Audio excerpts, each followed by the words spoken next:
Why did you want to quit your job? This business was a ticket to get out of the 9 till 5 to then have the fucking freedom to then focus on every single thing. The fear of staying in the life I had was more scary than investing my life saving. Real quick backstory on this episode. So, Adam and I have become friends since about 10 months ago when he invited me onto his podcast to talk about my journey out of my 9 to 5. And since then, we've become very close friends. And he has been gone on this mad journey of leaving his 9 to 5. So, it's kind of like full circle that we're even having this conversation. And what's even more cool is that since I recorded this in London about 2 months ago now, we have since struck up a client relationship as well. He's working with me directly to build an Airbnb business that he can run remotely and bolster onto his cash flow that he's going to talk about in this episode. So I'll tell you a little bit more about the Airbnb stuff later in the episode. But for now, I hope you enjoyed this really inspiring and relatable story about Adam leaving his 9 to 5. Why did you want to quit your job? The fear of staying in the life I had was more scary than investing my life savings and loaning a load of money and starting a business with zero experience. So fear of the future. Fear of staying in that life. I was working in tech sales role, loved the job, great mission. I had a ton of autonomy. I was a founding salesperson working for this social impact organization. Like, I had everything on paper that I thought I wanted. And I did want that for that part of my life. But the idea of doing that for the next 40 years of my life was more scary than taking the leap to quit my job, invest everything. Why was it scary? I think there's a life that I was living and people will live where it can be fine but unfulfilling. And this gets conceptualized into something called the region beta paradox, which I think we spoke about on the podcast when we first met, which is this idea that to be in a really shit situation where it's severe and you hate your life, you hate your job, the motivation to change that is of course there. It's easily accessible. You can take action on that. If your life is fine but unfulfilling, the threshold for change and action hasn't necessarily been met. That usually comes from building up over a longer duration. But I was starting to recognize that earlier. So I knew I needed to shift out of this region beta paradox and build a life that was more fulfilling. Why was it not fulfilling though? What were you missing? Because I can relate as somebody who was in tech sales as well and felt what you're feeling, but I want to hear why you think it was unfulfilling. I think when your reality doesn't meet your expectations, there's a gap. And the expectations I had of myself and what I would achieve and the goals and the dreams, the desires. When you're 14 years old, I was watching YouTube videos in bed about entrepreneurships and morning routines and all those really cringy ones. But I think at some point it baked in this idea that I did want to be a business owner. I did want to solely work on worth doing. And it was really interesting because I knew the job that I had was giving me the skills, the resources, the networks, and the fiscal resources to do that at some point in the future. And the dissatisfaction would crop up only when my life was quiet or I allowed it to.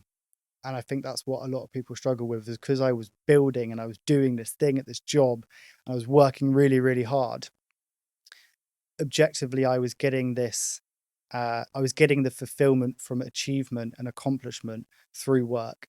I was being productive and it felt good. But when I went for a Sunday walk without any music, without a podcast, and I actually let myself think, this reoccurring thought would come up asking, what if there's more? What if there's more to life than climbing the corporate ladder? And only then would I allow myself to go, well, Ads, you kind of you kind of always wanted to do this thing. That's the expectation that I'd created, this identity that I wanted to shift towards. But yeah, it only really came up if I slowed down and if I was quiet and if I allowed it to, because else it was caught up in the noise of everything else, of just the corporate ladder, the life. There's like a few things I wanted to jump in on there. I think the first one is that question mark of, is there more?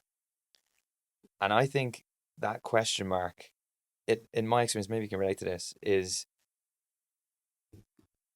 it's like, yes, is there more out there? But also, is there more in me? I felt like I was being wasted and that I wasn't demanding more of myself. And I think we derive a lot of satisfaction from that. How hard are we pushing ourselves to do something worthwhile, something challenging? Th- those things for me, man, since doing this is like, it is not just about making money. This is about changing who you are in order, because the person who gets money gets like a business off the ground. You have to be a certain type of person. And that's a very fundamentally different person than the type of person who works for someone like that, which is what we were in a job. You just get told what to do, you get the weekends off, and then you come back and you repeat that. And that, I think, especially when you think of the information that's in the world now, we all know that there's more now. Back in the day, I think you could probably just stomach it and be like, this is kind of what it is. Suppose I need to get a job. But you and I certainly had that same feeling. So as promised, I told you I would tell you a little bit about Airbnb management. Now, this is the vehicle that I've used to get out my 9 to 5, to build a remote business. I run it from anywhere. I've been in Bali for the past 6 months while this thing runs back in the UK. It's a super scalable business. It can be started by anyone. You just kind of need to know what you're doing and be able to close some deals, which is what I help you with. Adam has just joined me a few weeks ago and really, really excited to keep building with him. So if you want to talk about this and learn a little bit more about it, there's a link below. You can book a short 15-minute call with me. We can have a quick chat, give you a little bit more details on what it is. And then if it sounds good, we can obviously pursue it a little bit further. And if not, obviously no worries at all. But either way, I hope you're enjoying the episode and I will catch you then. I think most people are still at the stage where they don't understand or recognize the other lives that they could be building. I think nearly all of our decisions are based on the environment that we grew up in, the postcode that you happen to be born in, what your family do, what your network do, what your immediate family do beyond that as well. And that you can't be what you can't see. If you never see anyone doing those things and living those lives, you don't even know it's possible. Albeit social media, you can see the people. If we look at the stereotypes, those living in Bali or Dubai and blah, blah, blah, all these things.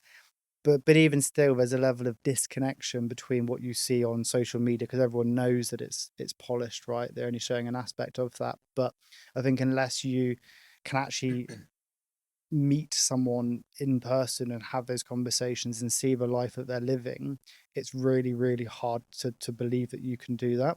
And that was me prior to meeting you and having you on my podcast back end of last year, I think it was. Yeah, it was November, wasn't it? And I was in this situation where I was like, I know I want to do something. I know I want to change. At the time, it was going to be moving to Australia and trying to build a business out there and make content. I didn't really know what it was going to be, but it was something. It was I was done with the life I had and I wanted to do something. And it was only through chatting with you that I then knew someone directly that was doing that thing, that had a business, that stepped out of the 9 till 5. And I'm so grateful for that conversation we had, because that was a tipping point mentally that I needed to do something. It created this sense of fucking urgency that life is so short. And I came away being like, this is it. I need to do it. I need to do something. And at the time it was Australia that got postponed through some injuries. And then this opportunity to open the studio that we're in right now came up, and 8 weeks in now. I love that so much, by the way. I get very touched when you tell me that conversation had like a ripple effect on you. And it's just so cool, man. It's so cool to see where you've come now, which I want to get to as well. But just sticking back, right? If we stay back to where that feeling in you, did you have like a point where you decided, okay, no, look, I recognize this feeling? Because I think everyone has the feeling, they just might not address it or recognize it or maybe give it any light. I think you asked the vast majority of people doing finance on London Bridge there, do you really want to be doing that, or did you kind of just stumble into it? Like, majority of them are probably going to say yes. However, I don't think people get to the point of recognizing it or acting on it. When did that happen for you? Like, because I knew you were feeling it when we were talking, but like, how long was that sitting with you? The recognition of The fact that I want wanting more. to do something more. Was it bubbling for a long time? Yeah. Again, going back to this idea that my reality wasn't matching my expectations and that was creating discomfort. There was always an expectation that I wanted to be a business owner. And I don't even know if like the actual title of business owner was the thing I wanted. It was just having a life that was super aligned. I think when I was younger, when I was feeling like this, like I want just a life that I love, I felt naive. I felt naive that to even think that was possible dare felt you. naive. Yeah. And I won't say who it is, but I know someone very close to me that when I expressed those feelings said, don't be silly. That isn't what life is like. And I remember thinking, fuck you. I know I can get to that. And I was quite young when How old were I you? heard that. Maybe 16, Yeah. 17. Impressionable. And I think it was that moment alongside many other small moments where there was always that desire that like you need to at least try and build a life that you want, or that feeling will just follow you forever. I think why the work as well, just going back to the work, like the work sucks so much because what you said is you're not excited about it now because it is something that is your own and you're doing it for yourself. By that fact alone, no matter what the thing is, you could be just chopping vegetables. That's your business. Mm-hmm. You could be building statues, whatever. Like, it's yours. And because it's yours, you actually have so much more interest in it working. And so you show up better. And I think a lot of people crave that, man. But for you then, like, why did you start to lean into podcasting? Why did you think that was an avenue to go down? So currently the host of Trying to Adult podcast, but previously 4 or 5 years ago, COVID had the Yeah, that's true. Purposeful Pursuit podcast, my first podcast. And that came out of a traumatic experience of losing my mum to cancer at 19. Weirdly grateful to have gone through such trauma at such a young age because I learned so much, and happy to go into that as well. But the Purposeful Pursuit podcast was me trying to make sense of the world, and I guess also leaning into something that I was purposeful about, that gave me something outside of work, something that was my own, a creative outlet. Did that for 30 episodes. COVID ended, pubs opened, couldn't balance my new grad job and my social life, and wasn't necessarily willing to make the sacrifice and the price of entry and the cost to do business of a podcast, because you do have to sacrifice a lot of things to do those things. But, years later, I then started the Trying to Adult podcast, and interestingly, choosing to restart a podcast and found Trying to Adult was probably more difficult, and I needed to go through more of a mental shift and an identity change than investing my life savings and loaning a load of money into a business. That was actually easier than starting the podcast. Why? Because it was a statement to myself that I was ready for change. And if I started this thing, there was no going back. I wasn't going to start another one and quit. This was going to be Adam for the rest of my life now. And it was if you're going to be talking about these fucking self-development things online, you need to be living that life as well, man. And I to some extent, I've always been interested in self-development and keeping myself healthy, blah, blah, blah. But this was a statement of you are ready for a new life. The launch of the podcast was Adam 2.0 in some ways. And that, again, took more of a mental shift where I was nervous about what are people going to think? Am I going to be judged? I know when you start putting out content for the first time, the content's always shit, and that's being vulnerable, and that just feels horrible at first. That wasn't too much of a scary factor. I'm okay with being vulnerable and putting myself out there, but it was more of a, you are signing this contract with yourself right now, and there is no going back. If you're going to fucking do this thing, you are going to take it as far as you can. Little did I know that the podcast would then lead me to quitting my job and opening a podcast studio. So good, man, because you didn't give yourself a plan B. And I think that changes you. Puts you in a different spot mentally. Yeah, there was no. You're not half in. There was no going back. Yeah, it was this is you creating, and it was the first post I did on social media that I shared a bit of a story around who I was, this journey of losing my mum, this idea that I've always then wanted to make the most of life and had these high expectations of myself, but I often felt lost and like I didn't know what I was doing. And this podcast and trying to adult was my commitment to creating a new life for myself. And that first reel that I posted still on my profile now, I remember posting that and being like, this is it. This is Adam 2.0. So if I was feeling lost and I didn't know what to do, what should I do? Google Maps, maybe. I suppose I can only reflect on my own experience on this, but I suppose if you're lost, for me as well, like I had to question, like, why do I feel lost right now? What do we mean by feeling lost, right? It's probably an element of dissatisfaction, as a discomfort, pain, like that's kind of, or maybe even a lack of clarity in where you're going, and through that lack of clarity you feel unsatisfied or unfulfilled. So I think really trying to build up your self-awareness of like, where is this feeling of being lost coming from? I guess once you've become aware of what those things are,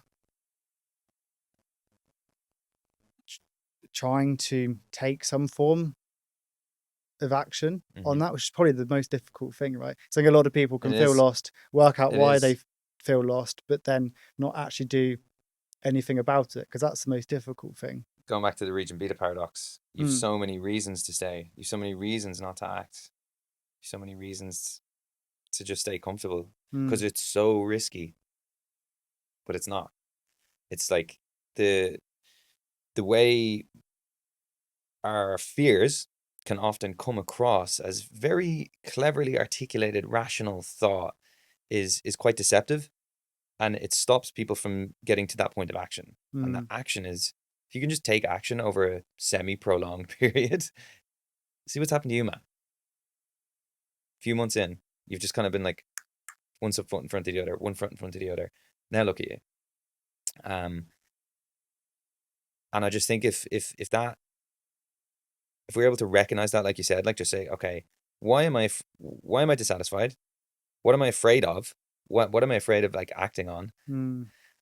Actually, I'm just gonna quick tangent here. Tim Ferriss has a fantastic exercise for this. You know Tim Ferriss, great podcaster, one of my favorites. But he has this exercise in the 4-hour work week called fear setting. It's the opposite of like goal setting. So you just lay out every single fear that you have, and then you play it out. Like, what would be the worst case scenario here? Okay, how does that then lead into that? How can I prevent that? What is the absolute worst bottom case like that could occur here? And very often you'll be like, oh, I could probably either solve or prevent most of those things. But it's when they whiz around your head, then they stop the action that we're talking about. Yeah, I think beyond the first episode that I said of being awareness is definitely identify, not only take the action, but identify the things that are going to stop you taking action. I'm trying to think now, like what were some of those things? I was going to ask you, what do you think was like coming up for you? Were you afraid of losing money? Afraid of looking silly? Do you think people would laugh at you? No. I thought that. I don't think the money ever came into it for me. I think there was a naivety of it will fucking work. And Is this regarding the podcast or the podcast studio? Sorry. I think for the podcast, it was fear of judgment. Mm-hmm. And it was because that was like a mental shift of a commitment to myself. There was a fear of not being able to step up to the person that I wanted to be. And because if you try that thing and then you then don't follow through with it, you will lose a lot of respect for yourself. It's like if you say, I'm going to go to the gym at 6 a.m. tomorrow, and then you snooze and you don't go, you've lost a little bit of respect for yourself, 100%. whether you recognize that or 100%. not. And I think there is a level of like, if you do this, Adam, and you've committed yourself, you've made this big thing about it, and then you quit after a month, that's really going to hurt. Like that's going to stick with me for a lot longer. And that was probably what I was most scared of. But then I guess that's a limiting belief of my ability to follow through and have the aptitude and the attitude to then succeed in that. So maybe that was just a limiting belief in my own capability. So interesting. I hadn't thought of that, actually. I had the same thing in COVID. I started like a drop shipping business. I was just like, I need to make money online. How the fuck do I get out of my job? Started that, like really got into it. I'd say for about 3 weeks I was going hammer at this thing. Tried a launch, went and did the launch and did it through some influencer's page. I was like, hey, I'm going to pay you like 50 quid, which to me I was like, oh my god, I'm spending money on a business, what the hell? And then no sales, and then I stopped, and that lived with me for years. I didn't start a business again for like 2 or 3 years after, but in the back of my head I was like, you fucking quit. Same with me when I quit my first podcast. I regretted that pretty much every day. And I had to actively spend time on hiding those thoughts from myself for 5 years. For 5 years. And that's just me quitting a shitty podcast I started in the middle of COVID. And I think then when I went to start the podcast and or then do this business, that fear of like, if you quit again, Adam, like you're never going to achieve, you're not going to be this person that you've egged yourself up to be, this ideal Adam. If you can't do this, you're never going to get there, which is true. Like it is true. And I think as part of that mental shift to do the podcast, which again was more scary than the business, it was that,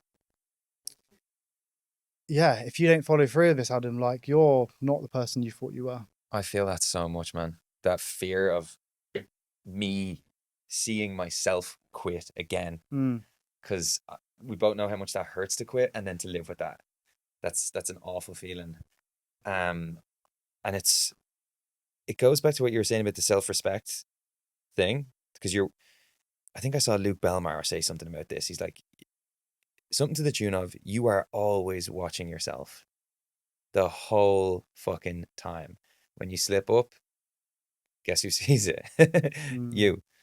And something big, like that's kind of like a big one. That's a very big thing to observe. You quit the thing that you said you were going to commit to. And a micro is the snooze your alarm. a button, like doing those things. And they accumulate though. The compound effect of that without realizing, I think, is probably quite detrimental then when you go to do bigger things in life. Just going back to your story then, like you started to like think differently, you started to take different actions, and we obviously know where that's led you. But like, with the subject matter of this podcast, it's kind of like I'm trying to educate someone like you and I, who is in a, like, on the surface, a very good job, well paid by all like typical metrics, has kind of achieved some level of success, whatever you define that as, but is unfulfilled. And when I think about what they're going through and what they need to go through, it's like an identity shift ultimately, because like we said, you own the business, you think differently to the guy who is your employee. Like when you think about certain habits now that you are doing as a business owner that are different, certain things you do each day or each week that would have served you if you started earlier, like what comes to mind? I think one thing I've noticed is Adam, prior to this business, could only operate well under optimal conditions. everything had to be good. My morning routine had to be good. I had to be in momentum to turn up to the sales presentation and fucking nail it, or to take a big risk. My life had to be in a really stable, good place to do the thing. What I don't really share often is the last 12 months has been the most difficult 12 months I've had pretty much when it comes to my health ever. Long-term spine injury, haven't been able to run for a year. Over Christmas, couldn't walk for more than 5 minutes a day for about 2 months. Was pretty much like isolated, couldn't leave the house. That went all the way up until about a month before I was opening this business. I then had an operation on my hand. It was in a cast for 6 weeks. So I couldn't walk. I couldn't use my hand. Everything about my life was the least optimal conditions I've ever been in. And was the mental struggle just from the health perspective was there. And I think most people would go, probably not a time to quit your job and do the hardest thing you've ever done. But what I realize is like, I can still do everything I want to achieve in the most unoptimal conditions ever. And that's given me a huge amount of confidence in myself that I didn't have beforehand. I going into a sales meeting beforehand, if I hadn't been able to go to the gym, I'd already told myself, you're not going to be as smooth and as articulate. You're not going to ask the right question. You won't feel as present. Whereas now, I can have 3 hours sleep and still know that I'm going to get through that day and do the best I can and show up in the best way. And I don't come in with this pre-baked idea that I'm going to fail. I may end up not being that good, but now there's not that anxious attachment to your future version of yourself, which is most of what anxiety is. It's being anxious about your future self, right? About the future. So I think that's just changed through going through a really hard period, giving this mental resilience to myself, and then starting the business and then growing in confidence because I've now got 8 weeks of evidence that I've been able to do something really fucking difficult. And it's completely changed me as a person now. That is such a good example. I absolutely love that. I was like, drop the mic, man. Because I had the same thing. I was like, I only had 7.5 hours sleep last night. I'm not going to be able to smash it. I need to have like 3-4 coffees. And now when push comes to shove, stuff needs to happen in my business, I just do it. It's like, there's no even questioning.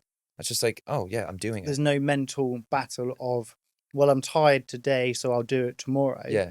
Now I'm just going, I'm just going to do it now. Yeah. And just get started. And most of the time, like, motivation doesn't just exist often. You don't just wait to be motivated to do a thing. Motivation follows action. That project you've been putting off or whatever, if you don't feel motivated, just do one little bit and then you get the dopamine hit from achieving a small goal, and then the motivation suddenly kicks in. If you remove distractions, you'll get into a flow state, and that's how you know it's done. And just taking that and scaling it to something that's 3 months or a year instead of just a 5-minute project. And your self-esteem goes up, doesn't it? Because you've shown yourself that you can work under extreme conditions.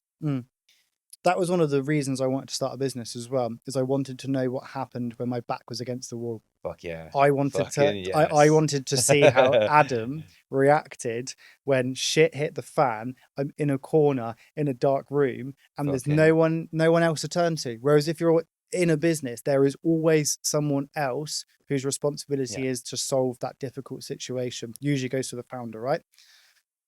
And for me, I was like, I want to know how I react. And the last 8 weeks have been really fucking difficult. And I've been up against it multiple times. Like the first 2 weeks, there was like a business critical thing that meant I couldn't execute the business, couldn't serve customers pretty much every day. What happened? And what in terms of the actual specific things? Just like stuff going wrong with the cameras, equipment and recording, and even having physical furniture delivered. When I first moved in, the room was meant to be reset. It wasn't, so we couldn't start actually building the studio till a day later. We ended up opening a day early, and I was doing like 100-hour weeks just to get the studio ready in 4 days before that first customer came in. I forgot what I was going to say.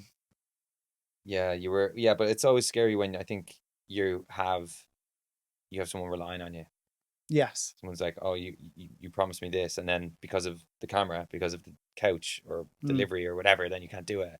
That's I think when it's stress inducing, when you're anticipating letting someone down. Yeah. Do you get that? And I've, particularly on this like stress idea, this isn't this isn't necessarily good advice at every situation, but if something has gone wrong and it's stressing me out, my go-to reaction now is to start trying to solve that immediately and not stop until it's fixed. Like every single thing I do is just to solve that problem Love that. until it's fixed. Nice. Because if you're like, oh God, yeah, okay, I'll sort that tomorrow.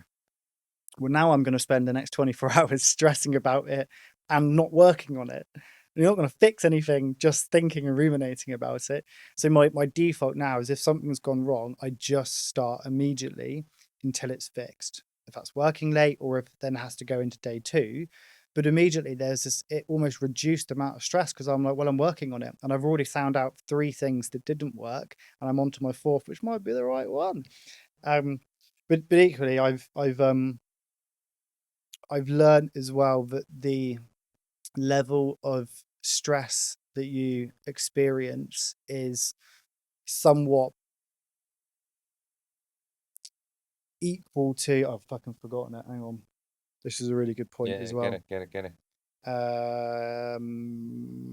Where is it? I even wrote this down because I knew I wanted to bring it in.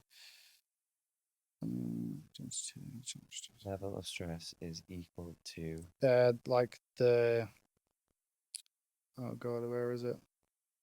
I'm very curious where you're going to go with this. It's a Mo Gaudat quote. Oh, he's the GOAT. Yeah. This concept that the level of stress that you're suffering is equal to the challenges that you're dealing with, divided by the skills and the resources that you have to deal with that stress. And I think for me, it's like I looked at all of these stresses as an input and I've gone, what tools do I have to remove that stress and get myself back to a baseline?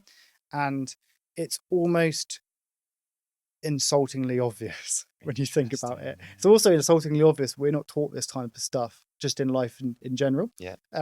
So for me, for every stressful day I had, I literally say to myself, what am I going to use from my toolbox today to get myself back to a baseline to wake up tomorrow and smash the day again? Really simple ideas. Like when you're stressed, you've got cortisol in your body. A really good antidote to that is endorphins. Endorphins comes from exercise. However, if you're going through a prolonged period of stress, sometimes doing a massive HIIT workout actually puts physical stress into the body. So I would recognize on a day-to-day basis, do I need to wake up tomorrow, smash a workout to get my energy high and smash the day? Or do I need to wake up, have a slow morning, go for a walk, get outdoors, be in nature, going to get increased levels of serotonin, oxytocin from being outdoors? So I was almost looking at the neurochemistry as part of my toolbox. Let's go, what things am I going to do today to get me back to baseline? And I do that. I'm probably aware of that probably twice a day. Usually when I wake up in the morning, I go, how do I feel? What tools do I need to use today? And then definitely at the end of the day, really been leaning into meditation. I actually hit 5,000 minutes of meditation on Insight Timer, which is about 83 hours. It's over like a couple years. And gratitude journaling every day. Like it's a really simple one.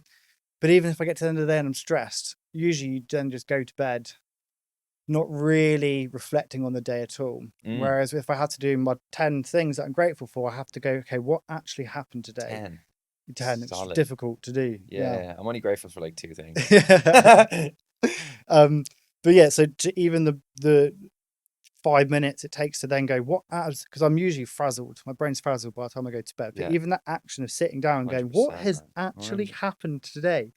And I go, oh, actually, do you know what? I solved that really big problem at work in the first hour. I'm actually grateful for how I handled that. Yeah. And the next thing, oh, I had a really nice lunch, or I had a walk, or someone opened the door for me, or I had a really nice conversation. I was on someone's podcast, like small things. So just the process of reflecting on your day to check in with yourself, but equally then finding 10 things that you're grateful for. And I kind of went to bed not feeling stressed because I went to bed feeling grateful.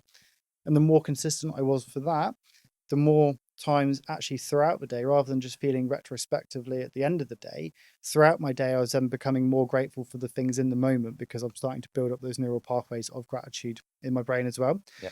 So again, like when things are stressful, is like, one, what do you have in your toolbox? For me, it was exercise, walks, outdoors, gratitude, meditation. It's all the simple stuff, right? Also, I'm usually stressed if I'm dehydrated. Like, have I drunk any water Water. today? Who Yeah. would have thought it? Actually solves most things. Yeah. Or is it you've been Pint of going water pretty and a hard? walk usually solves most Yeah. things. Yeah.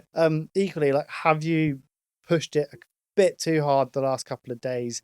Give yourself an afternoon off. hmm You know, small things like that. I have a good one for you, right? Actually, this is I can't remember the name of the guy who told me this, but it's on the subject of gratitude. Mhm.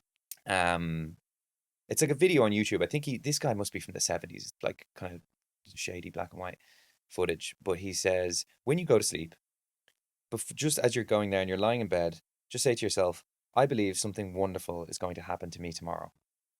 And you say it a couple times. And you're in this theta brainwave state. So you're like kind of relaxed and your subconscious is a bit more open and you're susceptible to things that you feed it. Then you wake up in the morning, you say it again. You say, I really believe something wonderful is going to happen to me today. And even in saying it, it just opens up that like kind of gratitude receivership type frequency that you are. And then you say it again, you say it a couple more times, and you start to really believe it. And then throughout the day, man, something silly will happen. Like you said, somebody will open the door and be like, thanks for that, man. Yeah, really, that was Yeah. really nice, you know? Can I add to that? Yeah. You know the old phrase, when you want to buy a yellow car, all you see is yellow cars. Yes. So like your brain notices these things. It's called your reticular activating system in Yeah. your brain. And that's essentially there's lots of information. That's your filter of the information that you actually take in and process, Yeah. right? It's exactly the same thing as you've just mentioned. Mm. You've now just set your brain a target to identify the good things that are going to happen in your day. So when they crop up, your brain's gone, oh, there's one. Yeah. It's like, where's Wally Super for good good, man. things? Super good. There was one thing actually I just want to circle back on. I just remembered there that we're talking about is like because this is super, super topical for someone who's in a job and who wants to get out. But it's when you didn't give yourself a plan B, which I really love. Mm-hmm. I think that's cool. Now, I don't advocate for this. As in, I wouldn't tell someone, be like, hey, the best move for you is to quit your 9 to 5 now without any income coming in. Why? Because I know what it's like to be fired and building a business. It was very stressful for me because I was down money. So I wouldn't want to put somebody into that situation. However, when your back is against the wall, you just really see what you're made of. You know, that level of resourcefulness and resilience and resourcefulness, like you said to me before. And I actually had a client, I just wanted to share this story with you quickly. I had a client yesterday. She works with me, so she's building an Airbnb business. Yeah. And I'm helping her build out. I'm showing her like the tools that I have mine to do. And all she's doing is like having to find clients. She doesn't have to like build out all the processes, all the systems, and figure out how everything works together and find a cleaning company and all this. I'm giving her that. It's like, don't worry about this stuff. I just want you to find clients and put it in here. Okay. She just messaged me yesterday and says, I know this is a bit rogue, but I've just handed in my notice. I've just said, fuck it. I'm sick of my job. And I was like, so I'm not going to say her name. I was like, insert name. I never would tell you to do this, but you have just made the best decision ever. Because now you are going to really see what you're made of. Because you're not half in, half out. You're not trying to just figure it out and just get proof before you, like, it's like now you have no choice but to make it work. And it's like, it's weird because like I want to advocate for that, because I want to advocate for people to find what they have inside them, as you've seen and as I've seen and as this person I've just mentioned will see. But I also don't want to, like, you can't really preach that message, because like if that falls into the wrong hands, I'd just be fucking people over. You know, what do you think of that? Like, what would you say to someone like that? Such a balance, isn't it, between if you're not fully in, you're never really gonna achieve it. Yeah. I guess the balanced answer to that is if you need to stay in the 9 till 5 now to pay the bills and live in this society, then if you're not putting 100% of every single minute that you've got outside of that on this idea, maybe you don't want it enough. For me, in the process of working in a 9 till 5 still and this, I sacrificed everything else. every single thing other than my like, I mean, my health, I didn't actually have at that point either, but I sacrificed dating, any kind of relationships, stopped everything, everyone I was kind of talking to, sacrificed it. All 100 I of them. couldn't, yeah, couldn't, I couldn't afford that time. Yeah. I stopped seeing my friends for quite a long period of time because I didn't want to sacrifice the Saturday or the Saturday night in the pub to then feel a bit hungover the next day. Stop drinking for a few months. Like every single thing that wasn't working on at the time, the podcast and then the business in the evenings, I didn't do.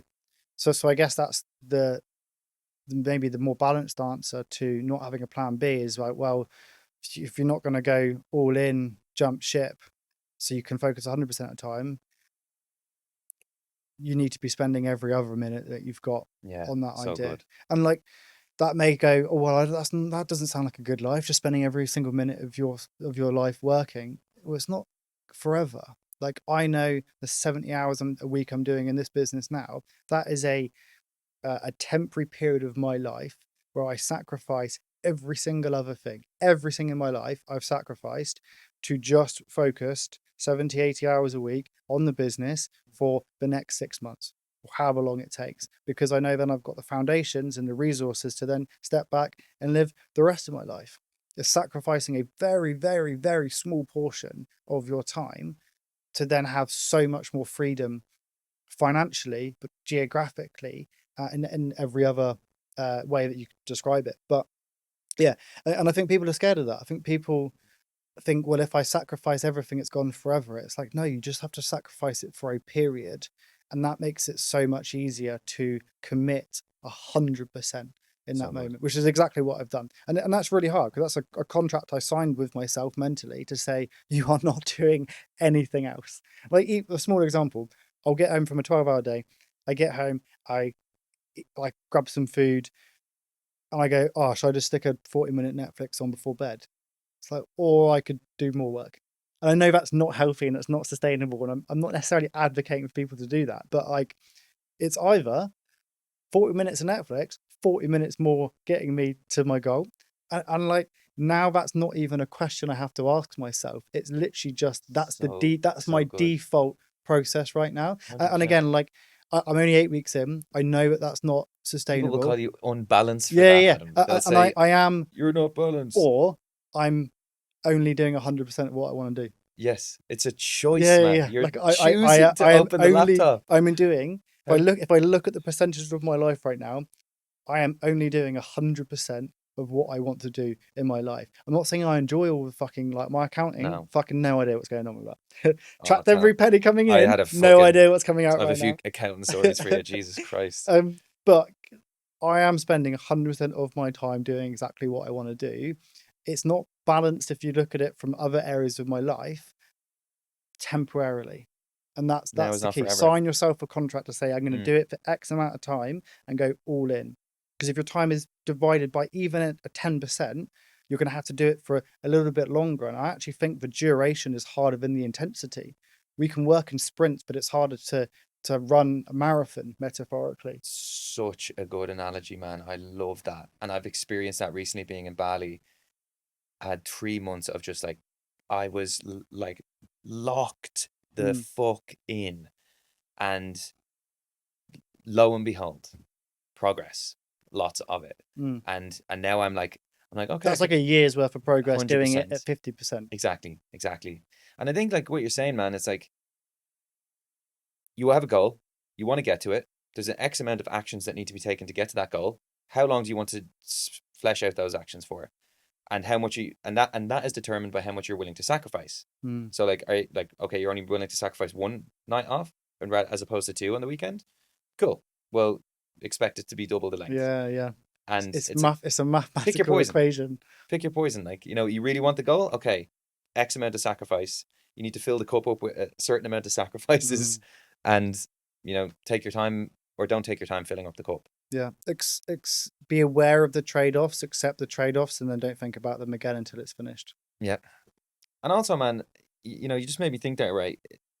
When I was in a job, if I heard what you and me are saying now of like, I crack open the laptop at 11 and I just get stuck into a few emails or whatever, I'd be like, unhealthy, that's unbalanced, you're off your head, you're unhealthy, you're going to die young, whatever. Like, fill in the blank limiting belief that would make me justify staying where I am. And I'm just thinking, how can you describe to somebody why that is like, I think you've done a good job there of explaining why it actually is a healthy thing, because you're choosing to, and it's getting you somewhere, and it's temporary and it's not damaging you. But like that actually would, I can imagine that turning somebody off. Do you know what I mean? 100%.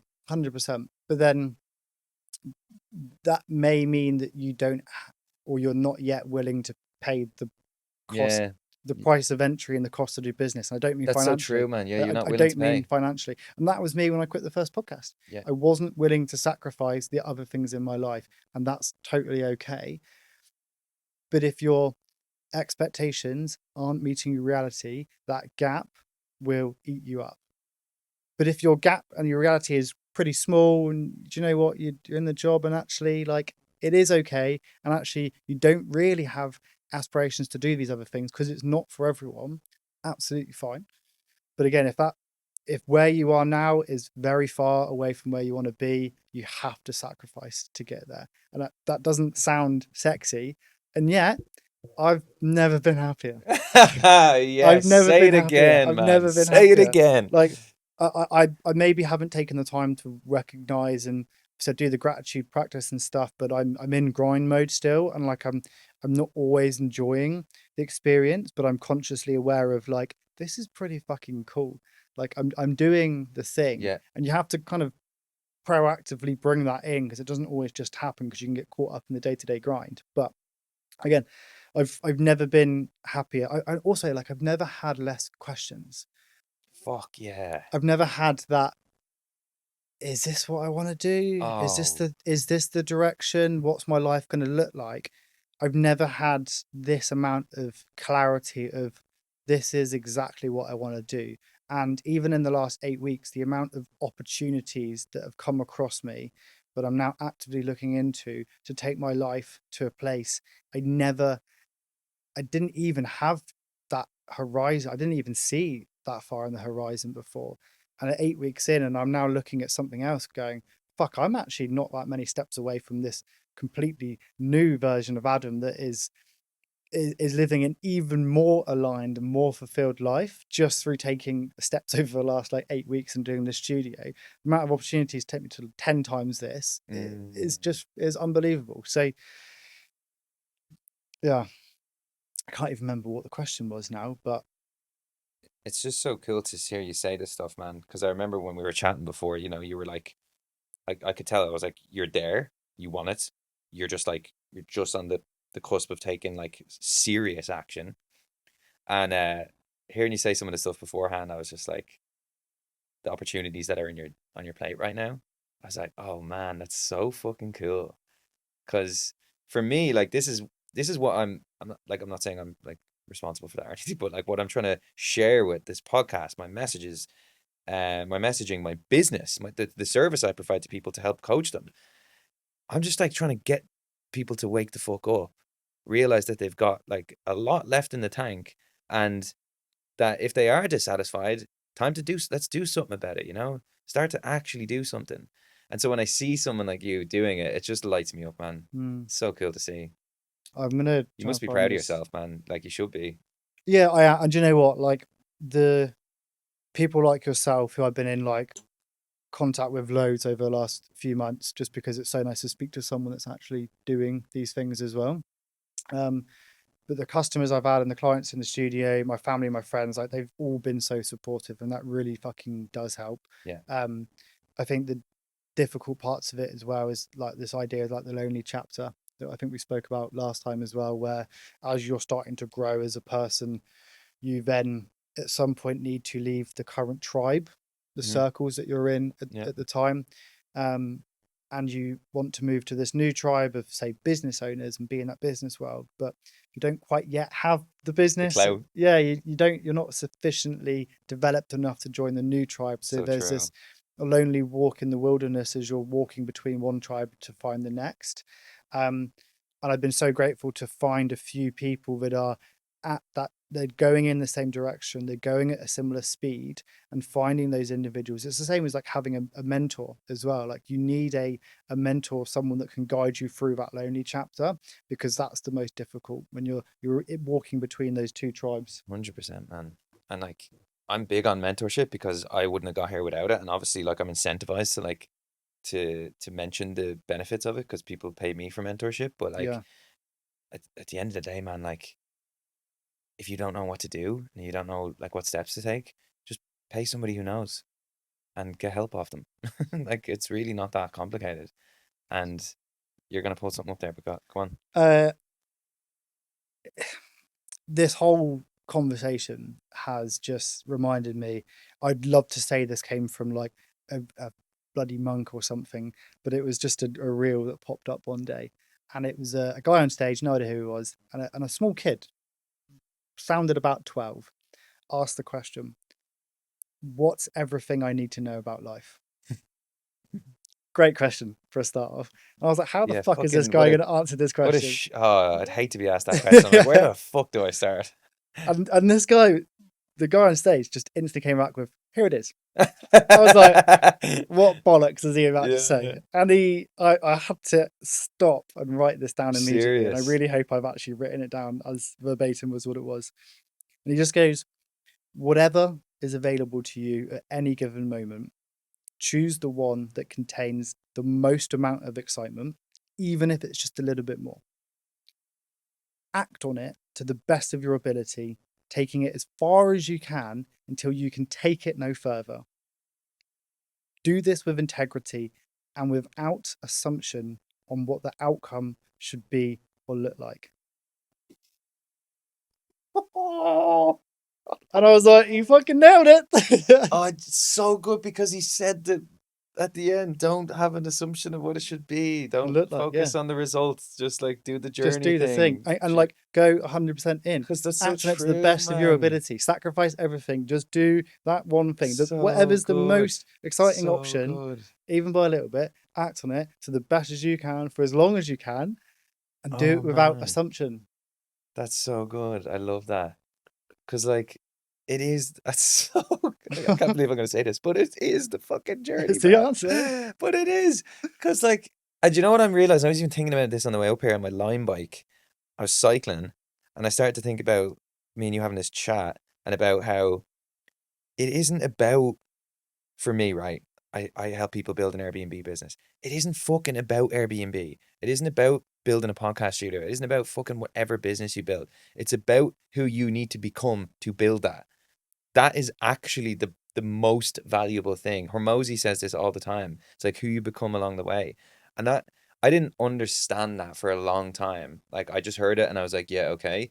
But like, dude, think about who you are now versus who you were 6 months ago. Totally different. And how much is that worth? That's invaluable. Yeah. Right? Like I can't even begin to describe how glad I am that I did this thing, because it's just opened my eyes to an entirely different version and versions of Adams of who I can become Yes. in the future. So good. And that started off with me just starting a podcast and going through that mental shift Yeah. previously, that in the eyes of it now seemed like quite a small shift. I just started a small little podcast. It's still a small little podcast. But it's crazy, I think, how one small decision like that can then have the compound effect. One small decision for someone to say, sign up to your mentoring and even just explore the idea of a business. And often the first thing that you look into doesn't end up being the Yeah. actual thing. Even with the Trying to Yeah. Add Up podcast, it was going to be called Do the Thing. And I got the graphics Love designed. it. I got the graphics designed, final sign off on it. And I was testing out the graphics to Do the Thing on Instagram. Went to write my bio and was like, what the fuck do I put in my bio?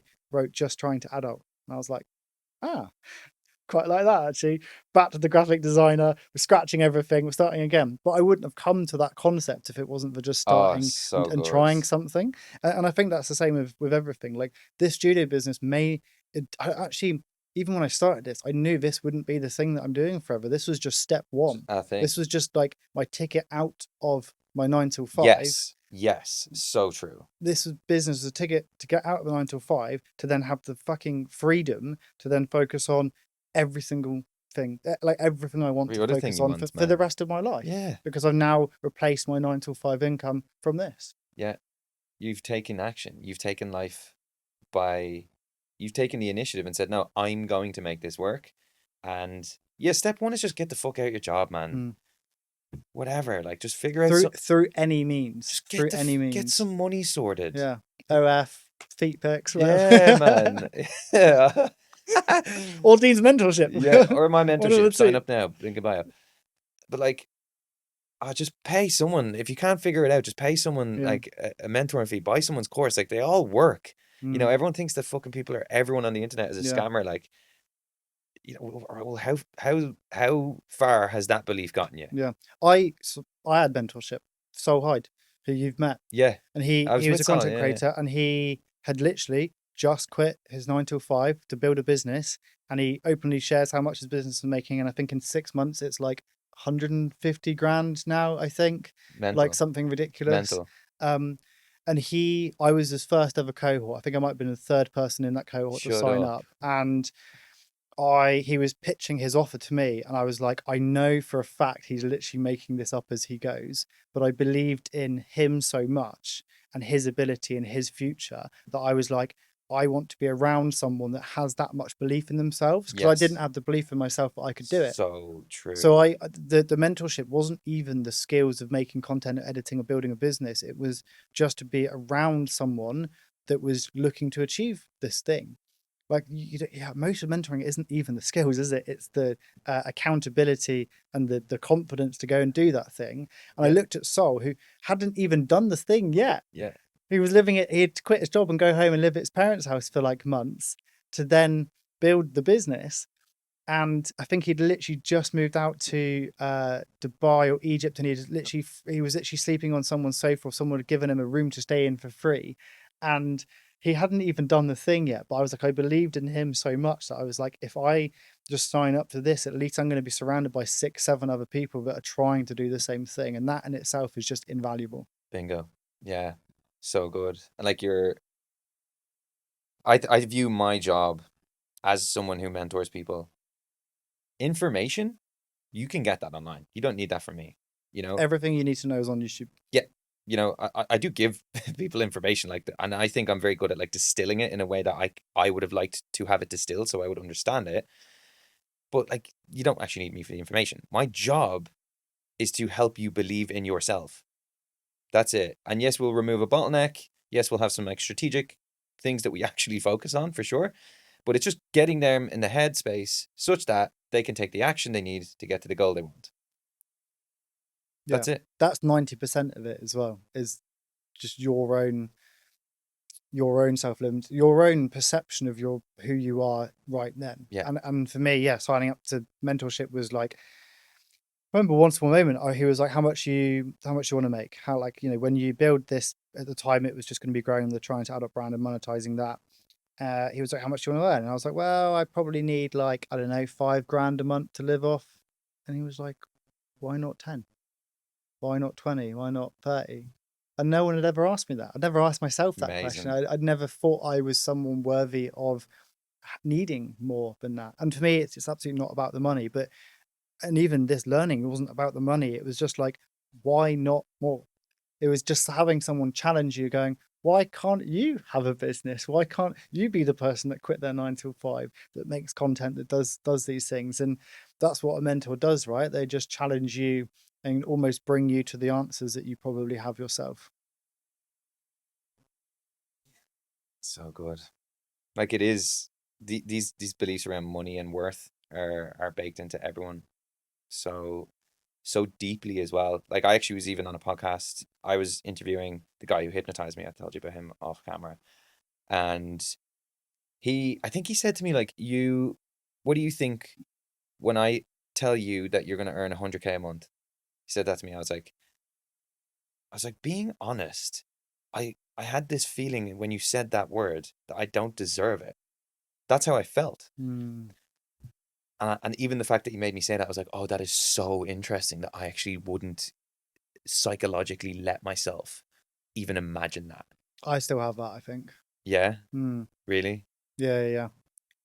Like I still look at the revenue that I've generated in the last 8 weeks here, and I'm like, should I be getting this? Should it be going Yeah, this well? yeah, And definitely for me, that next hurdle is like earning the 100k, 10k a month, whatever it is. Like that for me is definitely a hurdle I still need to get through. it's fucking one foot in front of the other. Mm. You know, right now, if I was in a job, I'd just be like, how can I get my first 2K a month in? It's pretty good. Mm. It's a good first step, right? You know, you can do a lot with that. That's like springboard to the next one and the next one. And then if you want to get to, this is the beauty about it, by the way, just very quick side note here. The beauty about it is that you can just stop at 10 if you want to be like, yeah, that's enough for me now. Mm. Got that business sorted. Or you can go mental with it, which is what you probably will do because you'll find it's very fun to do it. Yeah. This has been fun, man. I like, yeah, I know I said it, man, but I think what you're doing is so cool. I'm just tipping my hat to you always when I see you on social media. I'm just like, you know, that meme of somebody like cheering on their brother. They're just like, Yeah. like that's how I feel when I see you, man. So yeah, thanks for a good chat and cheers to your success, man. Seriously. Yeah, I appreciate you as well. One, for the initial conversation that we had, which was a mental shift that I needed to go through. But equally, all of the conversations and voice notes that we've had. I remember just sharing some of the smaller wins that I had with you, just because it's nice to kind of share these things as you're going through the journey. Right. And just the excitement in your voice of seeing someone else do well made me happy. Like Fuck I was yeah. happy that you were happy at what I was doing, which is Yeah, a man. weird circle jerk of happiness. But it was nice. And like Yeah. I appreciate you for your support as well. That's actually a great point because like when you actually feel like someone is actually very happy for you, that's very nice to feel. Mm. So I'm glad you felt that, man. But yeah, sick. Nice, man. Appreciate it. Nice. Nice. That was fun, man. I Mate, really like that. fucking